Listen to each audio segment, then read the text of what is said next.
Reno and I have known each other ever since I moved out here back in 2000, and I have had the joy of seeing her perform comedy time and time again and do great. A lot of you guys that know her know that she's been on Comedy Central, which as a comic, that's the peak. It's the way that we justify our work to get on television. You know, that's when we know we've actually accomplished in our profession. And since then, she has taken quite a journey since she's done Comedy Central and tried to find a new voice for herself. And she's seen highs and she's seen lows. But I'll tell you one thing she hasn't done, and that's not live her life. Okay, that I can tell you for a fact. She has definitely lived a life, and I've had to hear about it time and time again on long 2.5-hour drives to comedy gigs. And finally one day I was like, you need to start talking about that on stage. And it turns out I wasn't the only one that was thinking that. She was, a lot of other comic friends were. And thank God she's done it. And you're going to see a little bit of that tonight. So help me welcome to the stage the wonderful Melanie Reno.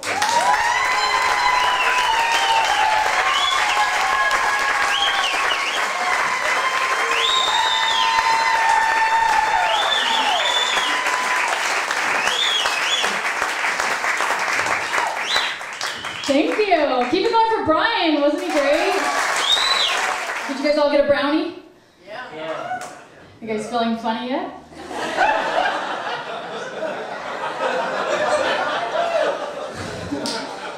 No, I'm just kidding. Everyone's like stressed out. No, I'm so happy you guys are all here. I really just wanted to have a night where I could just, be with all of my friends and family. As you all know, about a year ago, this last Tuesday, I was kidnapped. I was held up at knife point at an ATM, not too far from here, be careful. And unfortunately, I was overdrawn at the time. And I felt so bad I only had a few bucks to give to the guy. And so then he, at knife point, took me captive and forced me to drive him around for like 20 minutes. And I'm such a people pleaser that as soon as we got into the car, I just started apologizing. I was like, oh God, I'm sorry I don't have more money to give you, but I'm like really bad with my money, and I don't seem to be able to save a penny, and I've already bounced like 2 checks this month, and I might look like I have money, but that's just because I totally overspend and I can't stay within my budget. And he was like, I hear you.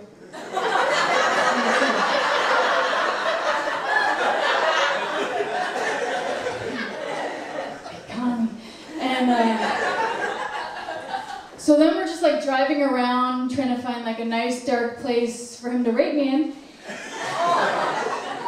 And I realized what we're doing. I just thought I was giving him a ride, And then I was like, oh my God, I was like, well, please don't rape me. I was like, I don't want to have to go to therapy. I'm not even sure it works. And I was like, oh God, I'm a pretty well-adjusted person at this point. I had a very happy childhood. My parents are still together. Oh God, I don't want to bring this into all my future relationships, and I don't want to turn to my grandma, like scared of minorities and crossing the street whenever I see them. I want to be like scared to leave my house all the time, and oh God, please don't rape me. And finally he was like, pull over.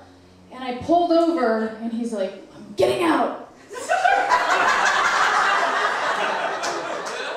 And he got out of the car. Oh my God, and I was just like, I was so relieved. I just took off, I was so happy to have gotten away. I just took off and I called my friend Anya. And I was like, oh my God, and she was like, oh, did you call the police? And I was like, no, I just called you. And she was like, well, call the police.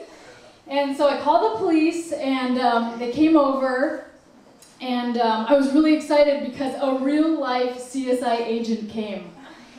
And that's like my favorite show.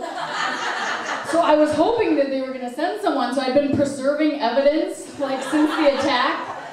And actually 2 of my friends had come over and they wanted to like hug me and stuff. And I was like, no, you'll contaminate evidence. And I told the CSI lady, I was like, I know how this works. I was like, swab me. And she was like, oh, we're just going to impound your car. So I didn't get swapped. But the police, they were so great. They were so caring and thorough, and it really helped kind of like change my view of the police, because I was a little scared of them. I may have had a few nights in the drunk tank. when I was younger. But the second time was not my fault. But we'll talk about that later. Hi, Mom and Dad. But speaking of my parents, I didn't even want to tell them about this. Like, I was just going to go to sleep, just sleep it off and forget about it. You know, because they're already, like, so high-strung. My mom actually told me that she has to wake up earlier and earlier because there's too many things she needs to get up to start worrying about. So I was like, I'm not going to tell them, they'll never sleep again, you know? So I went to bed, but then I woke up in the middle of the night screaming, Mommy! And I didn't even used to call her Mommy, just Mom. So like I knew something was wrong, you know, and so I waited until like 6:45 a.m., you know, like a decent hour, and I called my mom. And all I got out was, Hi, Mom. And she goes, oh my God, what happened? Roy, get on the other line. So now they're both on the phone, you know, doing one of those dual things, you know, and my dad like screaming. And I realized, you know, the only other time I probably called at 6:45 a.m. was like when I chipped my front tooth in a Corona bottle in Tijuana. So within an hour of me telling them what happened, my dad was at my front door to escort me back to Orange County. And I had no idea, they had no intention of bringing me back. So now I'm kidnapped in Orange County. And the whole ride home, my dad's giving me a lecture on ATM safety. It's like, now what have we learned here, Melanie? No ATMs at night. So that was a fun car ride home. And then we get home and my mom like meets us in the driveway and she's like, you have to see all the emails you've gotten. I'm like, what? My mom had sent out a mass email to everyone we know, I'm sure a lot of you guys got it, with the subject line in all caps, Melanie was kidnapped, this is not a joke.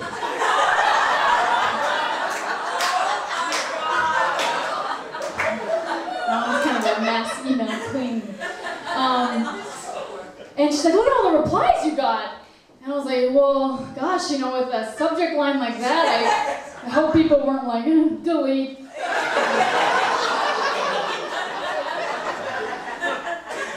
So I'm reading probably a lot of your replies, and it was like very touching, you know. I hope all of you guys get kidnapped so you can see.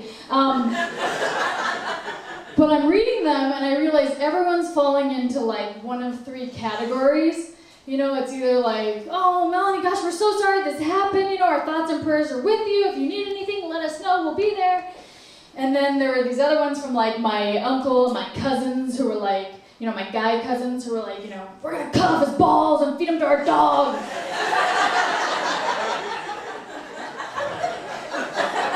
And then there was my Uncle Bob who just wrote, that sucks.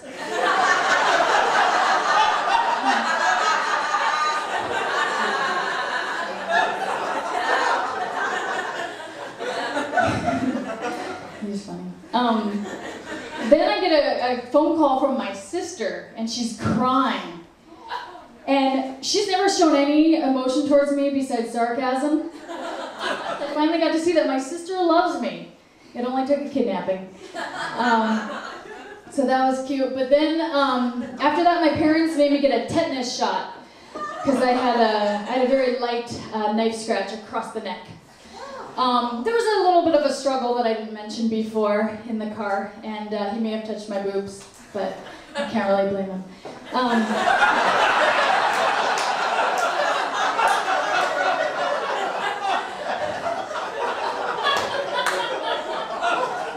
So I got a tetanus shot, and I had a little Band-Aid on, and my mom and I went out to a restaurant to eat, and these guys were like, oh, you know, and I told them I got a tetanus shot. They're like, oh, what happened? And these businessmen were like, did you step on a nail? And I was like, no, I almost got raped at knife point.